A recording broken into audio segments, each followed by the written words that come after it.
Hi, everybody. Jennifer Griswold here. We are doing a Facebook forum on this Sexual Assault Awareness Month Day of Action, which is today. I'm joined now by three experts from the Methodist Health System. They're experts in sexual assault and domestic violence. It's obviously a tough topic, but it's a topic we want to talk about, and we want to make sure that people in our community know that there are resources available to them, whether they need help personally or whether you may know someone who needs help. So we want to go through the process of what that help looks like and resources available to you.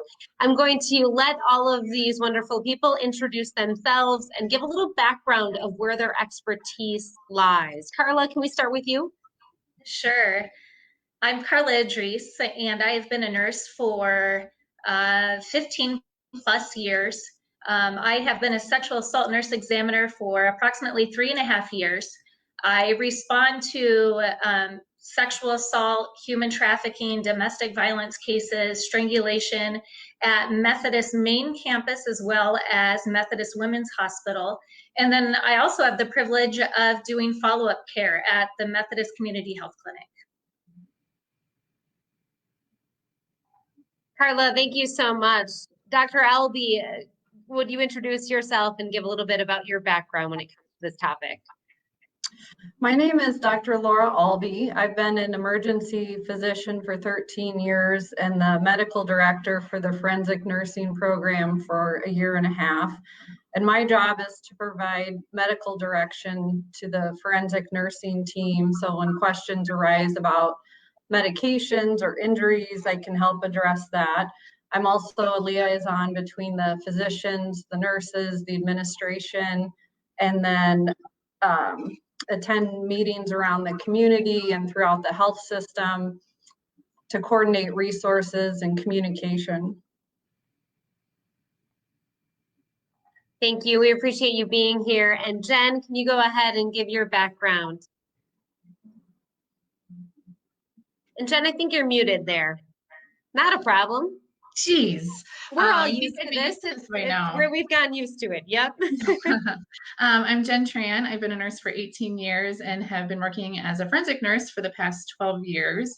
I started running the program just about 4.5 years ago, and my role is to oversee the program, staffing, provide education and training to our staff. I've been fortunate that I've got my master's in forensic nursing, so I think that lends itself to providing that education and making sure that we're doing best practice at our facility. We do peer reviews on each other to make sure that our charts are complete and thorough.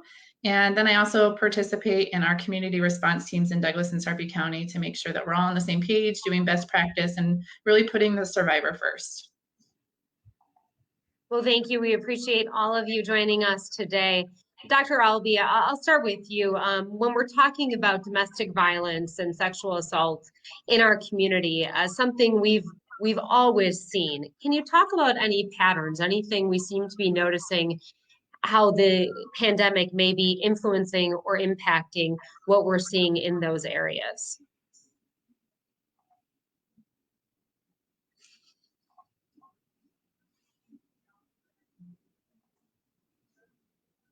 And I believe you are muted still too. Thank you. Sorry about that. That's okay.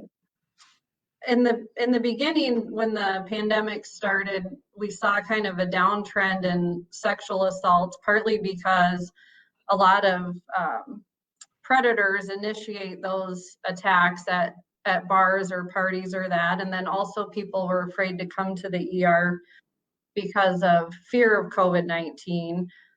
There's been an increased trend in domestic violence because people were out of work and at home more.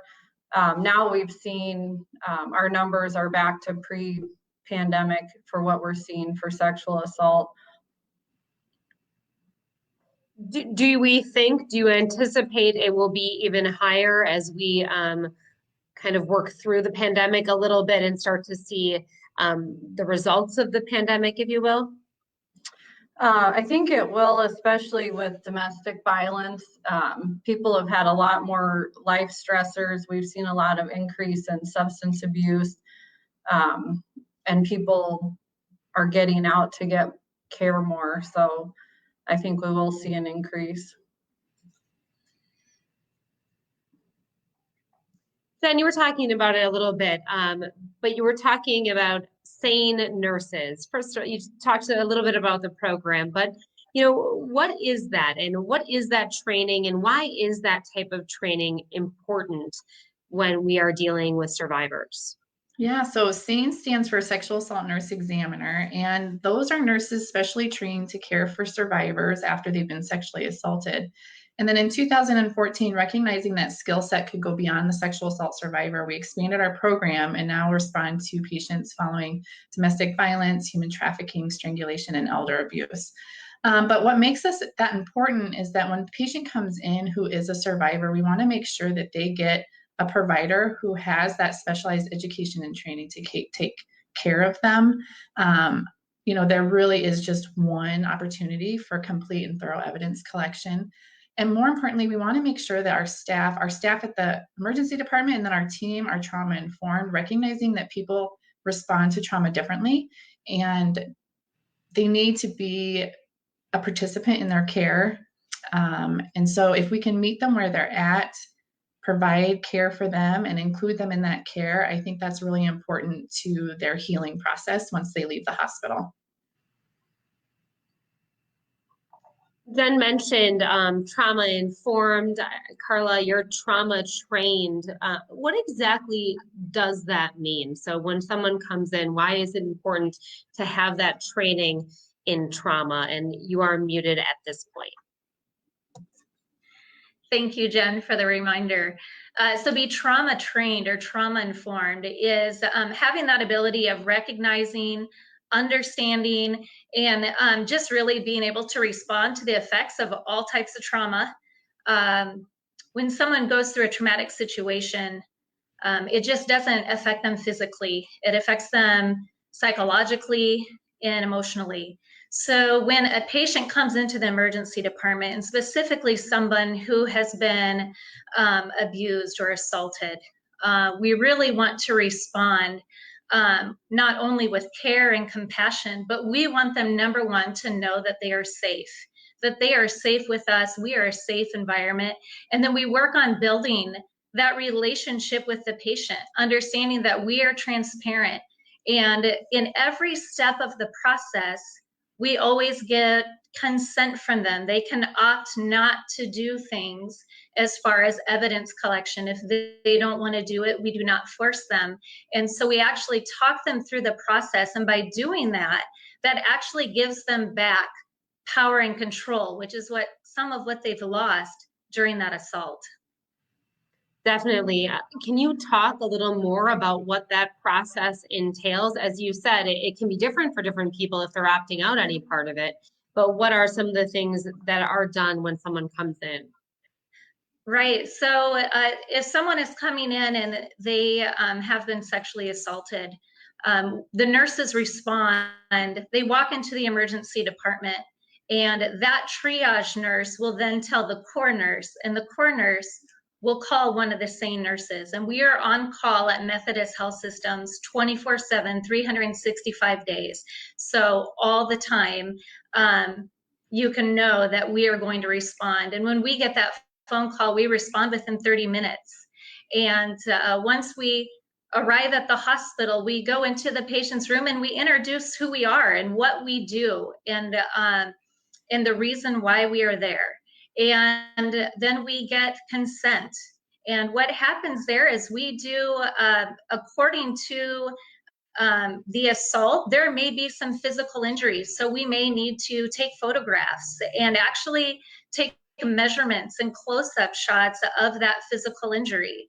Again, that patient can actually, depending on where that injury is, they may say that they don't want a picture taken, but that is part of the evidence collection. We also do swabbings of certain areas on the body, starting with fingernails and inside the mouth, and maybe areas on the body where they have been touched or there has been some sort of presence of any fluid that has been on the body. We will swab that area as well. And then also if it's a female, we will do a pelvic exam. But again, if the patient is not comfortable, we won't do it. We give back that patient power and control while she is in with us. We don't force them to do anything. Our whole goal is to make them know that we understand what they've gone through, because no one should be sexually assaulted. No one deserves that. So we listen to what they have to say and we build that rapport with them. And then we send them out with that next step of following up at the community health clinic.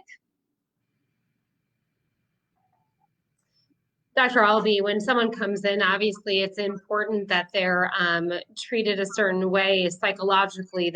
There's so much they're going through, but in terms of physical examination, why is it so important that someone do come in and seek help after they're assaulted in this manner? The one injury that we see commonly with sexual assault and physical assault is strangulation. And that can actually create injury similar to brain trauma or concussion.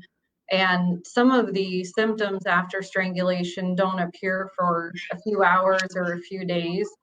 So we're able to assess those injuries. Sometimes people they fall, they get pushed, they get kicked. So it's very important to have all of those injuries assessed to make sure that we can minimize any serious sequelae down the road.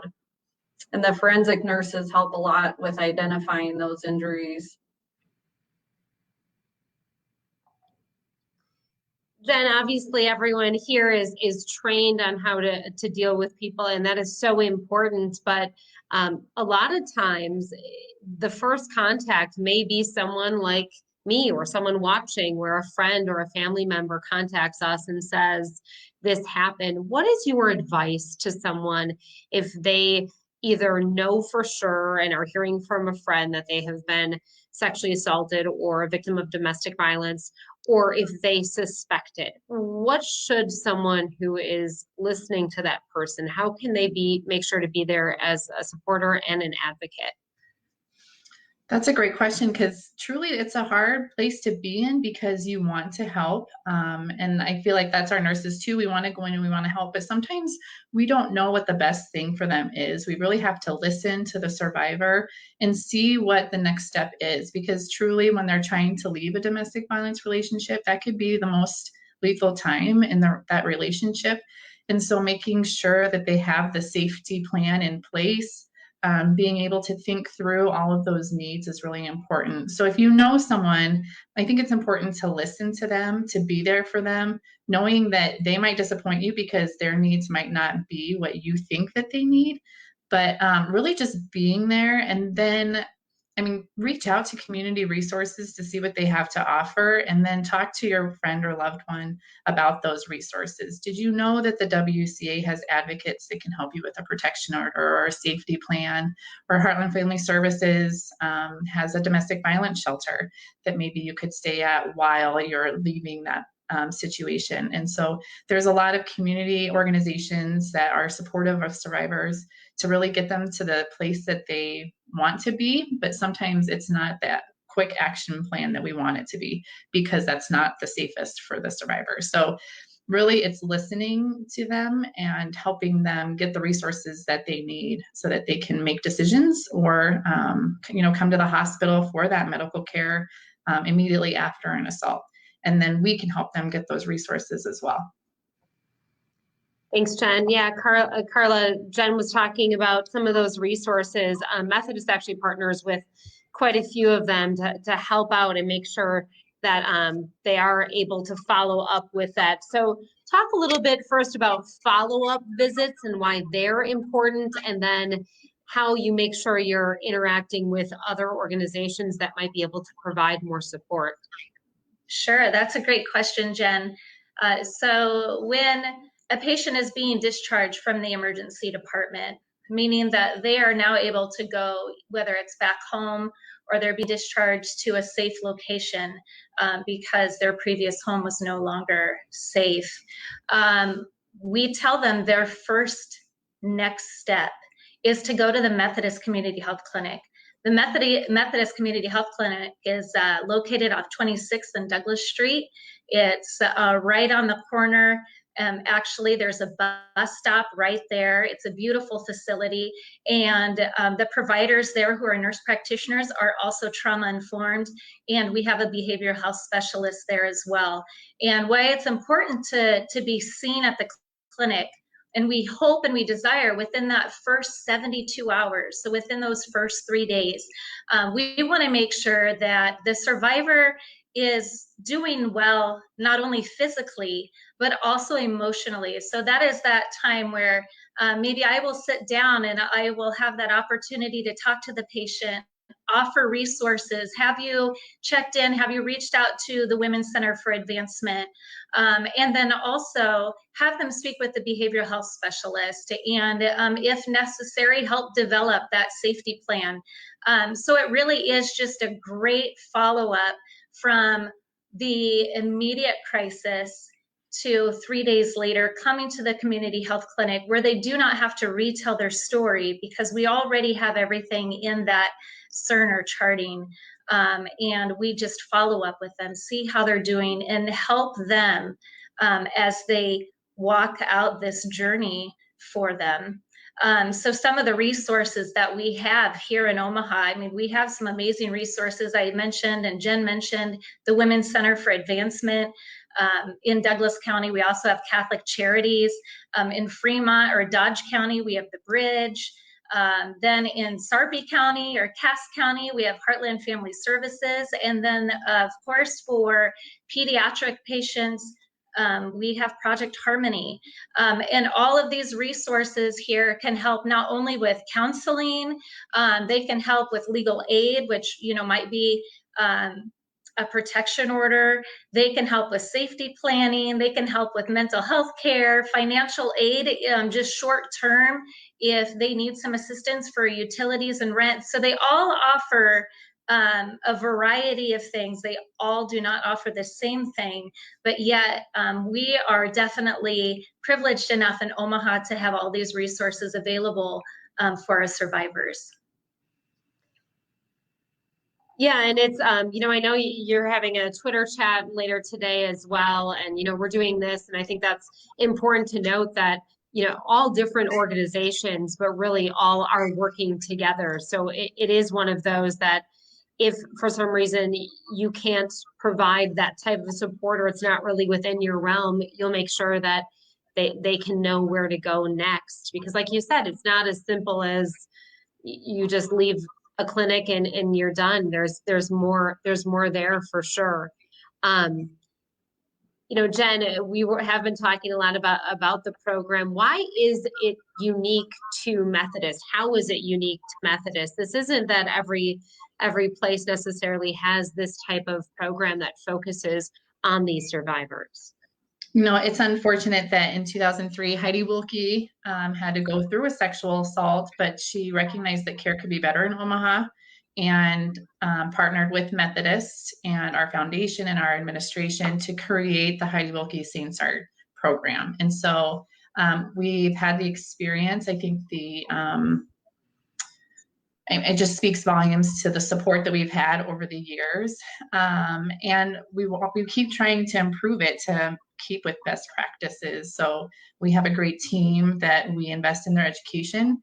We have some technology. We invested, because of local donors, invested in the Cortex camera system. And that allows us to take photographs easily, document those injuries and the evidence for our patients. We use an alternative light source to look for bodily fluids and sometimes bruising. And then, you know, just as a community, we've come a long way over the years as well in terms of the sexual assault kit has been completely redone by the Attorney General's office. And so kit collection, the collection process has changed a little bit differently. As a community, I think there was a sexual assault reimbursement plan that passed a couple years ago so that the cost of collecting a kit is not passed on to the patient. So it's been really good to see when we started our program in 2003 to now all of the things that have changed and for the good. The awareness in the community has been great. And then even sexual assault reporting options have changed. Like in the past, as mandatory reporters, any patient that comes in seeking care of physical injuries because of a crime, as a provider, we have to report to law enforcement. And then the community recognized that that was preventing people from coming in, survivors from coming in to get the medical care that they needed. Because as Dr. Albee said, they could have physical injuries, but it's also timely to collect that kit. And maybe you're not ready to report to law enforcement, and that's okay. So they can come in and get the medical care. We can collect the sexual assault kit, and then we can maintain that anonymously through law enforcement, but there's no identifiers on it, so that the patient has time to determine if they want to engage in the judicial system. And sometimes they want to, and sometimes they don't. And that's also okay, because again, giving them the power and the control back so that they can come to the hospital. We can talk about prophylactically treating for sexually transmitted infections, preventing pregnancy, collecting that kit, taking care of their medical needs, and then allowing them that time. And so again, I think starting the program in 2003 to now, all of those changes that have really become victim-centered have been just a huge improvement in our care as well. Not only at Methodist, but as a community and all of our community partners and law enforcement. I think a lot of our local law enforcement agencies have gone through trauma-informed care as well. So those detectives and investigators that you're going to work with are going to be more survivor-focused. And how do you want this to look? And so I think that's huge in those changes that have been very positive. Definitely. And I think that is an important point that you brought out, that if you go in and seek help right away, which everyone says you definitely should, it doesn't necessarily mean you're automatically going forward with a court case and things like that, that you don't have to think that far ahead. Just go and seek the help you need in that moment. That's an important point for sure. Dr. Albee, I know we've been talking a little bit about how the process works. I know that we have other people joining us now. So Dr. Albee, could you again kind of go through, if someone is coming in, what should they expect? What happens if someone comes in and says, I was sexually assaulted, or I'm seeking treatment for domestic violence? How does that process look? First of all, we're not there to judge you or to judge people. We're just there to help you and try and provide resources and medical care.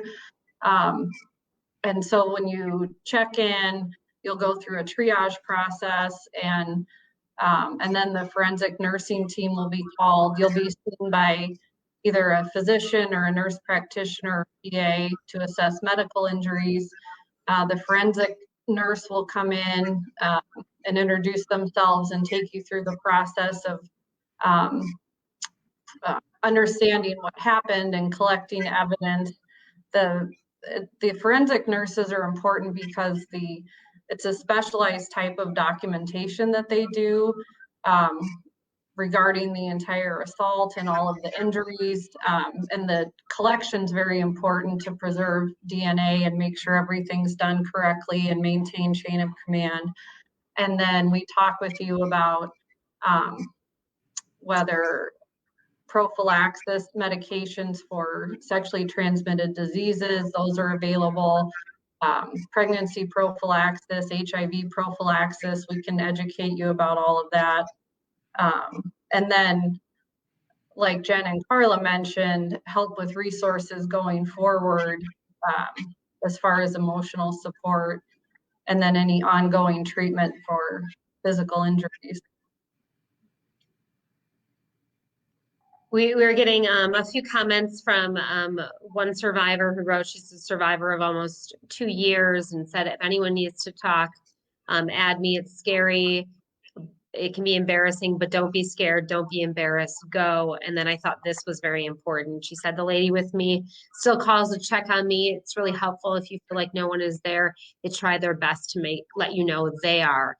I think that's such an important point of, you said that you really, again, you're trained in this, but you know how to meet people at their level and where they're at. And I gotta say, with nurses and with physicians, training only goes so far. Some of it, I think, is just who you are all. as humans on how to deal with people on that human level.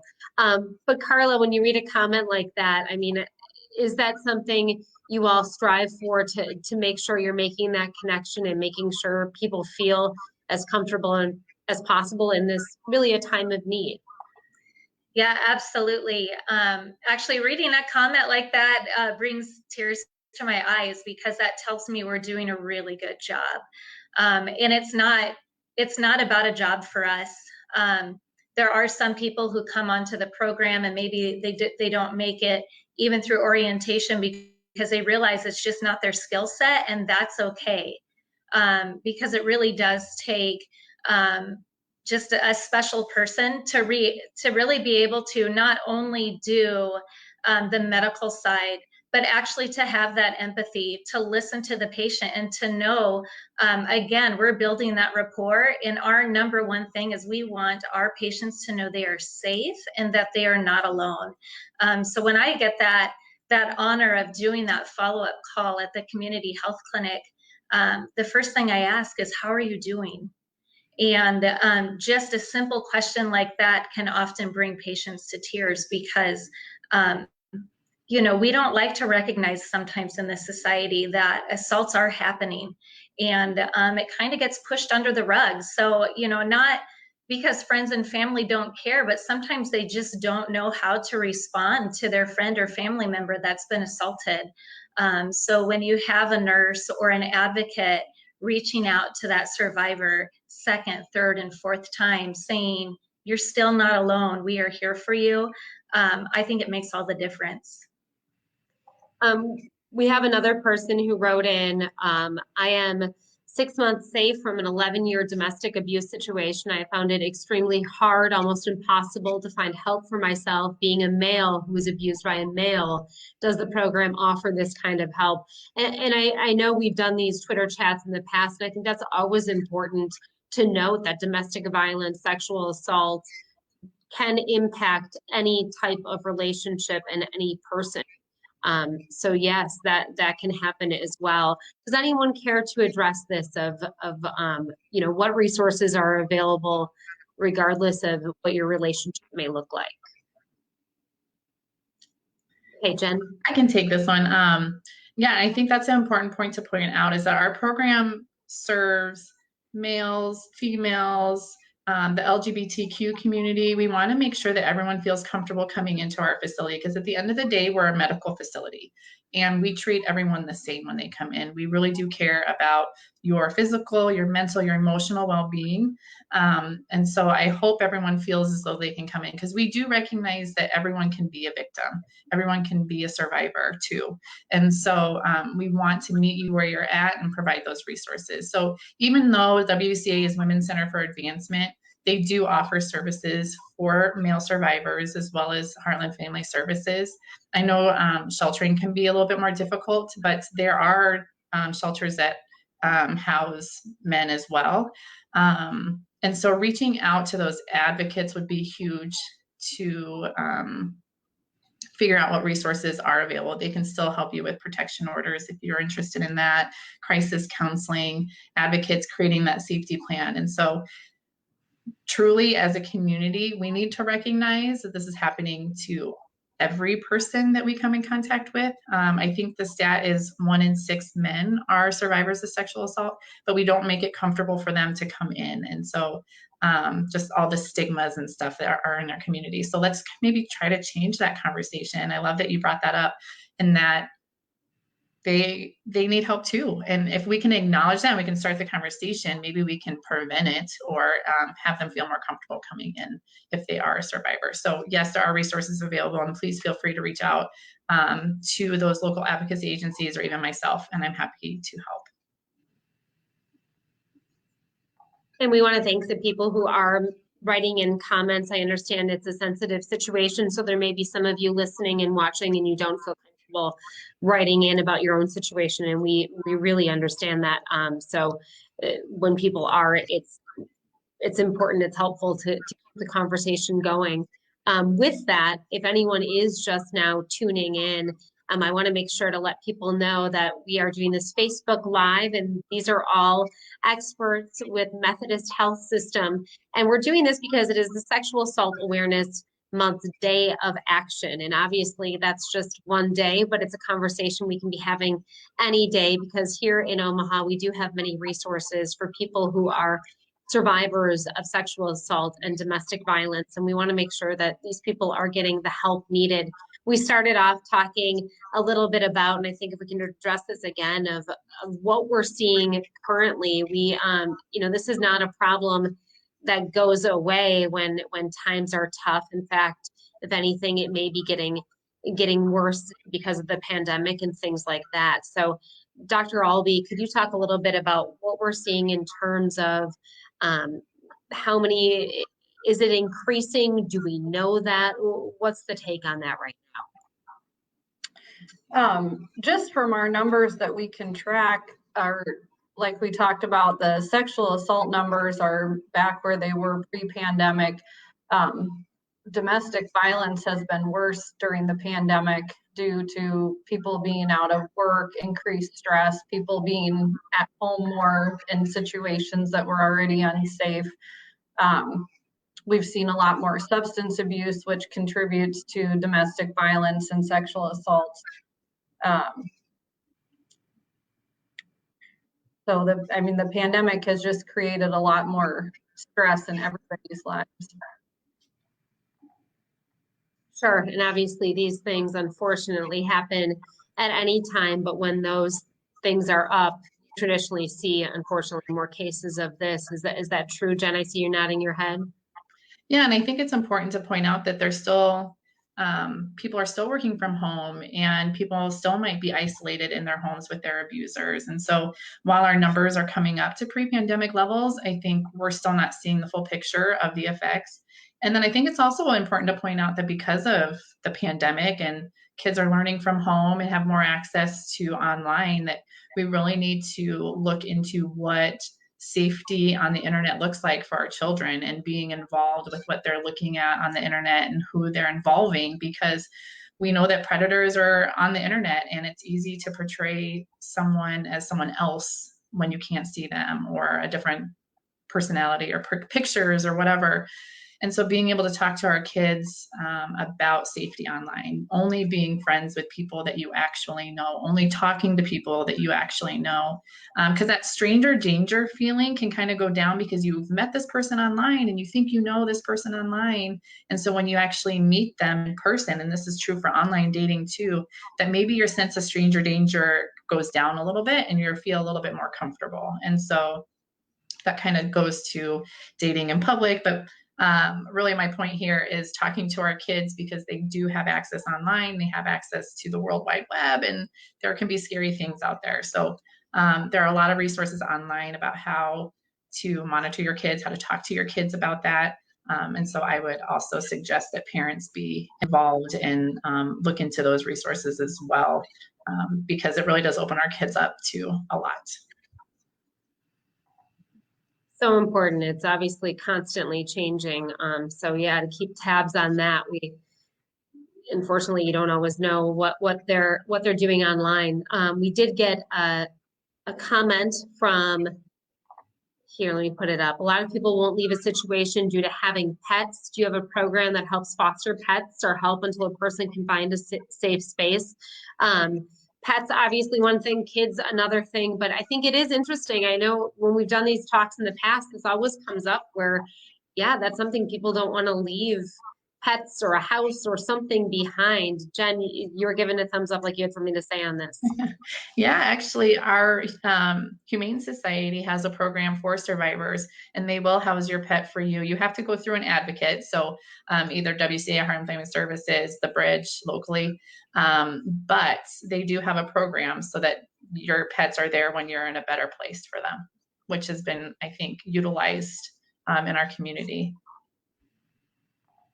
That is so important. It's something that I think a lot of people wouldn't think of, but as most people know, if you have pets, it is something that's that important to you, that you may be worried about what you do in that situation. So to have that taken care of is huge. You know, with that, it did kind of bring up the the thought of kids as well. Carla, can you talk about that a little bit of, when it comes more to domestic violence, you have people who may be afraid of what it means to leave a situation, and how do you help them navigate that, and what would you want that person to know? Jen, that is a really great question. When someone is going through a domestic violence relationship and there are kids involved, it does make it difficult, because of course that victim or that survivor does not want to be separated from their children. However, when kids are present during abuse, we do have a legal aspect where we have to follow, which is mandatory reporting. So we do call Child Protective Services in that aspect. But again, we really rely on our advocates who can come in and speak to the patients. And I don't know if I specifically had mentioned this or not, but when a patient enters that emergency department and when the same nurses come in and introduce the patient or introduce ourselves to the patient, we offer them an advocate to come and meet with them one-on-one. And so that advocate will come from the WCA or Heartland Family Services, and they will offer 3 resources right there in the hospital. And then they also offer to sit with that patient if the patient doesn't have anyone to sit with them. So they will stay with them throughout that whole exam. And that time in the hospital can take about approximately, on average, about 4 hours. So that's a really great resource. But again, when we have children involved, we really rely on Project Harmony. They are the experts here in the community, and maybe Jen Tran has a little bit more information than what I shared. But yeah, it's very important to know that if you are, in a violent relationship, you still need to have that courage and to be brave to take that step so that others don't continue to get harmed and be through that traumatic situation.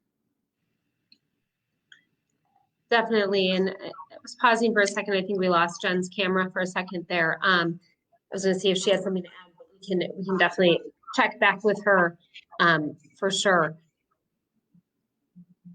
I was looking through too. We have the comment of someone who again has been through it, saying her children wondered why she was crying, just to let them know you will always love them. So I think so true is just make sure your kids know you are there for them, and you're taking care of them too, but then to make sure that you are getting the help you would need through that all. Dr. Albee, if we can go through again a little bit about treatments when someone is seeking care. We've gone through this, but again, I keep seeing numbers change of the people who are watching. So I want to make sure we're getting the resources out to those who need it. So even if it's a little repetitive of what you answered earlier, go through a little bit of what people should know when they're seeking treatment, when they go in, what can they expect from the Methodist team? Sexual assault and domestic violence are both extremely traumatic experiences, and domestic violence is often repeated trauma. And it can be very overwhelming to try and figure out how to leave a situation or how to get help. The only decision you have to make initially is the decision to come get care or come ask for help. And then we're there to guide you through everything else. And the emergency department will assess any physical and emotional injuries. If there's been a physical assault, you may need CAT scans or x-rays. We offer prophylaxis medications for sexually transmitted diseases, for pregnancy, for HIV, and we educate you about all of those. Unfortunately, we do see head injuries, we see strangulation injuries, we see people with broken ribs, lacerations, significant bruising. So it's important to seek care for all of that, and then as well as the emotional aspect, so that we can help get you set up with follow-up and counseling. Definitely. Thank you for going through that. Jen, we got a question, and Carla had mentioned you might have a little more information in terms of when it comes to someone coming in who has children, what resources are out there for someone who's wondering what help they'll need for their families, or they're concerned about these follow-up thoughts of those they love and how they'll be taken care of. Sure, that's a good question. There are shelters available that accept families when they're leaving their situation. So I think that's good to know. The advocates are good about protection orders if we're concerned about that. Short-term housing, having those resources available. I think this is a good time to talk about Methodist Community Counseling Program. There's counselors in some of the OPS schools, so that we recognize that children who've been in domestic violence homes can be affected even when they're little infants in cribs. And so being able to let those kids talk to a counselor is really important. And so I think that's kind of the beauty of our program, is we recognize that, when you leave our ER doors, you're not healed. And between our SANE program, the Methodist Community Clinic, and then also the counseling program, we're really trying to take care of the patient's physical, emotional, and mental health needs. And so those kids, it's nice, since our program is in a lot of the OPS schools, that those kids can go after school and see a counselor, or even during school. I think they pull them out maybe.